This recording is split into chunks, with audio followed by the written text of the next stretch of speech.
प्रदेश की कैसरगंज सीट पर बीजेपी का मंथन अभी भी जारी है। जानकारी के मुताबिक यहां के बाहुबली नेता और बीजेपी के मौजूदा सांसद बृजभूषण शरण सिंह के टिकट पर संशय के बादल मंडरा रहे हैं। माना जा रहा है कि अब बृजभूषण के छोटे बेटे करण भूषण को टिकट मिल सकता है। और खास बात यह है कि कैसरगंज में कल ही नामांकन का आखिरी दिन है। यहां पर 5वें चरण के तहत 20 मई को मतदान होना है। बृजभूषण शरण सिंह मजबूत ठाकुर नेता उत्तर प्रदेश के माने जाते हैं। पकड़ है उनकी अपने आसपास के इलाकों में। ऐसे में बृजभूषण शरण सिंह का टिकट काटना भी बीजेपी के लिए बहुत आसान नहीं है।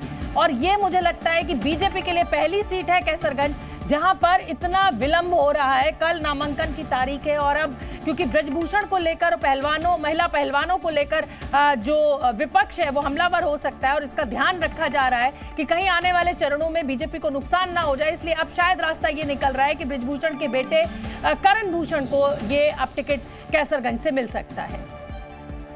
जी न्यूज संवाददाता नीतीश पांडे मेरे साथ जुड़ रहे हैं। नीतीश, जाहिर सी बात है कि इस बार की लड़ाई कैसरगंज की बहुत आसान नहीं है बीजेपी के लिए, क्योंकि बृजभूषण शरण के ऊपर जिस तरीके के आरोप महिला पहलवानों को लेकर लगे हैं, उसके बाद बीजेपी कहीं ना कहीं बैकफुट पर है अगर यहां से बृजभूषण को टिकट देती है। लेकिन अब उनके बेटे को टिकट मिलने की बात हो रही है। जमीन पर क्या आपको पता लग रहा है? देखिए शोभना जी, जो अभी तक जमीन की स्थिति है वो यही है कि बृजभूषण शरण सिंह का टिकट और उस पर विचार हो रहा है।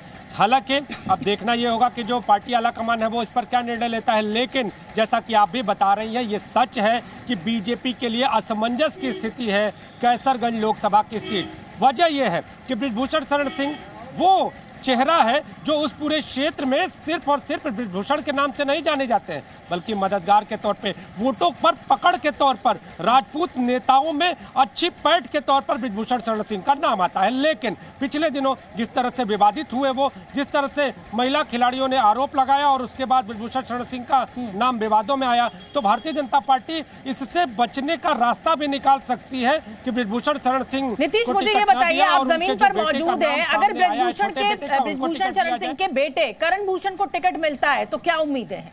क्या ये सीट बीजेपी के लिए उतनी ही आसान होगी जितनी बृजभूषण शरण सिंह के नेतृत्व में थी, या मुश्किलें हो सकती हैं? देखिए, अगर जमीनी स्थिति की बात कर ले तो बृजभूषण या उनके परिवार का कोई भी व्यक्ति अगर चुनाव लड़ता है तो ये सीट भारतीय जनता पार्टी आसानी से निकाल कर ले जाएगी। वजह ये नहीं है कि वो आरोपों में है और उनकी आलोचना जो सामने वाला दल है, विरोधी दल है, उसका नेता करता हुआ नजर आ रहा है। इस पूरे चुनाव में अगर देखें तो जमीनी पकड़ खासतौर पे मायने रखती है। जनता के बीच बृजभूषण और उनके परिवार की पकड़ अच्छी मानी जाती है। तो अगर बृजभूषण नहीं, लेकिन समाजवादी पार्टी ने क्यों नहीं अभी तक इस सीट से अपना उम्मीदवार घोषित किया है? उसके पीछे क्या रणनीति आप देख रहे हैं? देखिए शोभना जी, जो रणनीति समझ में आ रही है, बृजभूषण शरण सिंह कैसरगंज लोकसभा सीट को लेकर टिकट न घोषित होना कहीं ना कहीं आरोपों से बचने का एक रास्ता हो सकता है।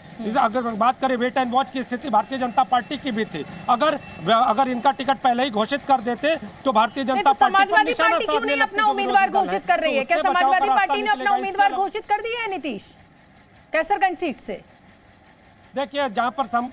देखिए जिस तरह से समाजवादी पार्टी भी इस बार पूरे मामले को लेकर कहीं ना कहीं इंतजार में है कि जब बृजभूषण शरण सिंह का जो टिकट है अगर कहीं फाइनल होता है तो वो भी पूरी तरह से हमलावर हो। इन सारी चीज़ों का इंतजार किया जा रहा है। लेकिन आपको शोभना जी एक चीज़ और बता दूं कि जो स्थिति जमीन पर है वो यही है कि अगर बृजभूषण शरण सिंह और उनके परिवार के अलावा अगर किसी को टिकट मिलेगा तब जाकर ये सीट कहीं ना कहीं भारतीय जनता पार्टी के लिए आसान नहीं होगी। बृजभूषण या फिर उनके परिवार से जुड़ा हुआ कोई व्यक्ति, क्योंकि जिद्दी स्वभाव के नेता माने जाते हैं बृजभूषण शरण सिंह, और अब तक स्थानीय क्षेत्र की अगर बात कर ले तो क्षेत्र में उन्होंने यही प्रचार किया है कि मैं ही हूं आपका प्रत्याशी, पूरी तरह से तैयार रहिए। अगर वो नहीं है तो उनके परिवार का कौन होगा, अगर होगा तो कौन होगा, ये भी देखने वाली बात होगी। समाजवादी पार्टी के जो लोग हैं वो निशाना साधने के लिए तैयार है। स्थानीय स्तर पर जो प्रत्याशी है।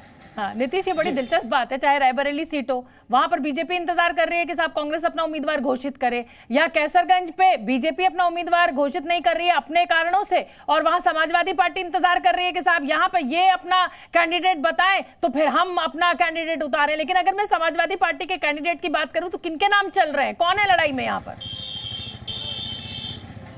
देखिए वहां से कई नाम चर्चा में है, लेकिन अभी तक इस तरह का मजबूत उम्मीदवार जो कि ब्रिजभूषण शरण सिंह के सामने खड़ा हो, ऐसा कोई दमदार उम्मीदवार वहां पर अभी फिलहाल दिखाई नहीं दे रहा है। कैसरगंज लोकसभा सीट की अगर बात करें, आम उम्मीदवारों की जो चर्चा है वो हो रही है। आपको बताऊं कि जिस तरह से उत्तर प्रदेश में इन दिनों सीटों को लेकर कहीं ना कहीं चर्चा बनी हुई है, असमंजस की स्थिति दिखाई दे रही है। अगर बात करें तो अमेठी से कांग्रेस का असमंजस है, रायबरेली से कांग्रेस का असमंजस है, वहाँ भारतीय जनता पार्टी भी अभी पूरी तरह से मैदान में नहीं है। इसके अलावा अगर बात करें तो कैसरगंज सीट को लेकर भी चर्चा है। तो पूरे उत्तर प्रदेश की ये 3 ऐसी सीटें हैं जहां पर विशेष तौर पर चर्चा है और दोनों दल अपने अपने माध्यम से वेट एंड वॉच की स्थिति में आ गए हैं कि सामने वाला अगर प्रत्याशी उतारता है तो किस स्तर का उतारता है, ताकि हम निशाना साधे और अपने जी नहीं, आप अपनी बात पूरी कर लीजिए, बात तो पूरी कीजिए। ताकि सामने वाला जो दल है जब प्रत्याशी उतारे तो फिर ये उस पर हमलावर हो और वोटों के साधने में इन पर मदद मिले। लिहाजा इन्होंने कई ऐसे नाम भी चर्चा में रखे हुए हैं और इसे रणनीति का हिस्सा बता रहे हैं, लेकिन जो जनता है वो इस पूरी रणनीति से असमंजस की स्थिति में दिखाई बिल्कुल जाहिर सी बात है। 20 तारीख को चुनाव होना है, मई का महीना शुरू हो चुका है और अभी तक उम्मीदवार ही नहीं पता है। चलिए, बहुत बहुत धन्यवाद नीतीश आपका इस पूरे अपडेट के लिए। जी न्यूज़।